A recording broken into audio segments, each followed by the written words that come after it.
अपनी जायज मांग को लेकर शांतिपूर्वक तरीके से आंदोलन कर रहा था। भाई क्या गलत बात कर रहा था वो? अपने अधिकार की ही लड़ाई लड़ रहा था ना। आप लोगों ने वैकेंसी निकाली क्योंकि शिक्षकों की जरूरत है बिहार में और लाखों की संख्या में ये जरूरत है। तो भैया जब जरूरत है तो आप बहाली क्यों नहीं कर रहे? सीटेट बीटेट के जितने भी अभ्यर्थी हैं वो आज सड़क पर हैं, क्यों है भैया? आपने वैकेंसी निकाली और सालों से सिलेक्शन होने के बावजूद आज कर रहे हैं, कल कर रहे हैं, अब निकालेंगे, अगले महीने निकालेंगे। क्यों इस बात को लटकाया जा रहा है भैया? क्या कोई बैकडोर से, क्या कोई भ्रष्टाचार की योजना तैयार की जा रही है इनकी नियुक्तियों को लेकर, इनकी भर्तियों को लेकर? 7वें चरण की भर्ती अभी तक सरकार ने क्यों नहीं निकाली? सरकार जवाब और निकाले तत्काल प्रभाव से ये मांग लोक जनशक्ति पार्टी रामविलास करती है। भाई आप लोगों ने शिक्षक से लेकर छात्रों तक का बुरा हाल कर रखा है। मगध विश्वविद्यालय गए थे अभी 15 दिन पहले, 15-20 दिन पहले जब हम पिछली बार हम आए थे, वहां पर छात्र धरने पर बैठे हुए। भैया समय पर आप कोर्स पूरा नहीं करते। 3 साल का कोर्स 5-5, 6-6 साल तक चलता है। क्या अराजक माहौल है भैया। शिक्षक सड़क पर है, छात्र सड़क पर है और मुख्यमंत्री बिजी है अपनी कुर्सी को बचाने के लिए। शिक्षा मंत्री बिजी है अपनी खाने की दावतों में जाने के लिए।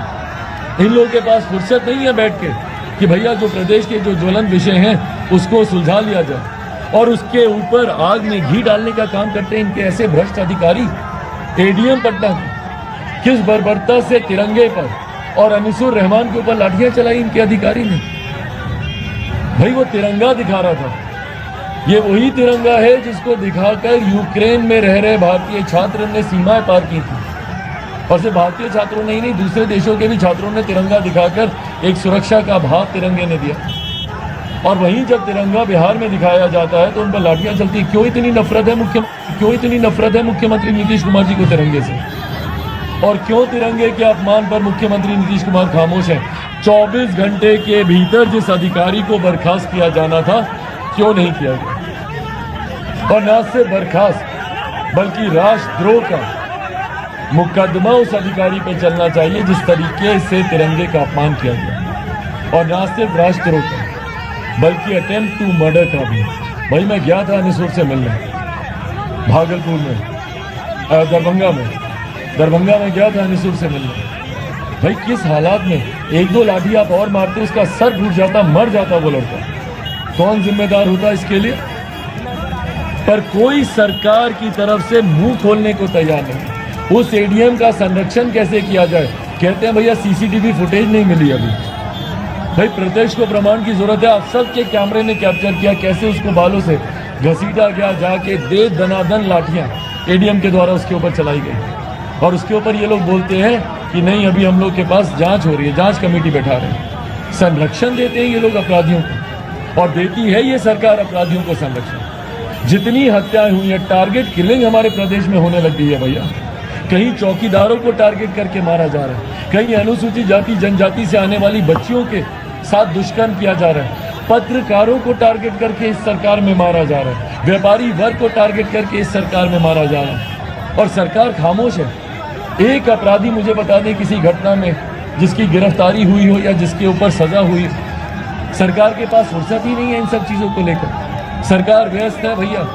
कौन मंत्री बनेगा, कौन मंत्री क्या करेगा, कौन कैसे भ्रष्टाचार करेगा, 7 निश्चय में और भ्रष्टाचारियों को कैसे संरक्षण दें। जो तस्कर उत्पन्न हो गए हैं जहरीली शराब के, उन तस्करों को कैसे संरक्षण मिले। अवैध जहरीली शराब बैठा रहे, संरक्षण देते हैं ये लोग अपराधियों को, और देती है ये सरकार अपराधियों को संरक्षण। जितनी हत्याएं हुई है, टारगेट किलिंग हमारे प्रदेश में होने लग गई है भैया।